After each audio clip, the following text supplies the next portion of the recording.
కేశినేని నాని గారు, మీరు ఒక పేరున్న ఎంపీ, అంటే టీడీపీ పార్టీలో ఉన్నప్పుడు ఎంత కీలకమైన వ్యక్తిగా మీరు పనిచేశారో పార్టీ చూసింది, ప్రజలు చూశారు. కానీ లోకేష్తో ఏంటండి థ్రెట్, ఎందుకు అంతవరకు వచ్చింది అనేది జనాలకి చాలా వరకు ఒక సందేహం ఉంది. ప్లీజ్. లేదు, లోకేష్కి నాకు ఏమీ కలిసి వ్యాపారాలు లేవు, లేదా కలిసి వ్యవహారాలు లేవు, ఏం లేవు. అతను చెప్పే కదా, అతనికి ఎవరైనా ఒక టాల్ లీడర్ని చూసినా, ఎస్పెషలీ సేమ్ కమ్యూనిటీలో, కమ్మ కమ్యూనిటీలో, ఓకే, అతనికి ఏంటంటే ఒక రకమైన insecurity feeling, inferiority complex, plus అతను ఒక టైప్ ఆఫ్ ఈగోయిస్ట్ అనమాట. అతని వల్లే ఇవాళ పార్టీ అంత నష్టపడినా, 19లో అంత ఘోరంగా ఓడిపోయినా అతని పాలసీలే.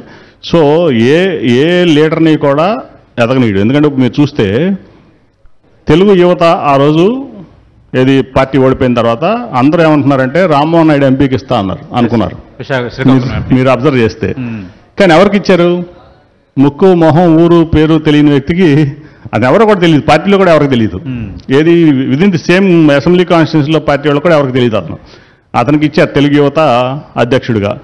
అంటే అదే తెలుగు యువత అధ్యక్ష పదవి రామ్మోహన్ నాయుడుకి ఇచ్చి ఉంటే పార్టీ పంచకళ్యాణి గుర్రం పరిగెత్తుంటే ఆ రోజు నేను భావించా. ఓకే, కానీ ఎందుకు ఇవ్వలేదు? నారా లోకేష్ అనేవాడు అతను రామ్మోహన్ నాయుడుకి ఇస్తే ఇతను సరిపోవడం. ఈ పర్సనాలిటీ ఆ పర్సనాలిటీ ఇవాళకైనా రామ్మోహన్ నాయుడు ముందు తేలిపోతాడు Nara Lokesh. Might be party వాళ్ళ తాతగారు పెట్టి ఉండొచ్చు, పార్టీ వాళ్ళ నాన్నగారు నడిపి ఉండొచ్చు, పార్టీ వాళ్ళదై ఉండొచ్చు. కానీ ఇవాళ మన రామ్మోహన్ నాయుడు ముందు అతను తేలిపోతాడు. కాబట్టి రామ్మోహన్ నాయుడు ఎదుగుదల అతనికి ఇష్టం ఉండదు. అందుకే వాళ్ళు ఆ రోజు తెలుగు యువత పదవి, రాష్ట్ర అధ్యక్ష పదవి ఇచ్చారు కదా, రాష్ట్ర అధ్యక్షుడికి ఒకే కుటుంబం 2 పదవులు మళ్ళీ ఇష్యూ. అచ్చెన్నాయుడు అసలు రాష్ట్ర అధ్యక్షుడు పనికి వస్తాడా? అతనికి లేని వ్యసనం ఉందా? అతను అధ్యక్షుడు ఏంటండి తెలుగుదేశం పార్టీకి? ఎన్టీ రామారావు పెట్టిన పార్టీకి అతను అధ్యక్షుడా? అతను పెట్టే బదులు ఇంకా రామ్మోహన్ నాయుడు అధ్యక్షుడు పెట్టి ఉంటే బ్రహ్మాండంగా ఉండేది పార్టీ పరిస్థితి. ఓకే.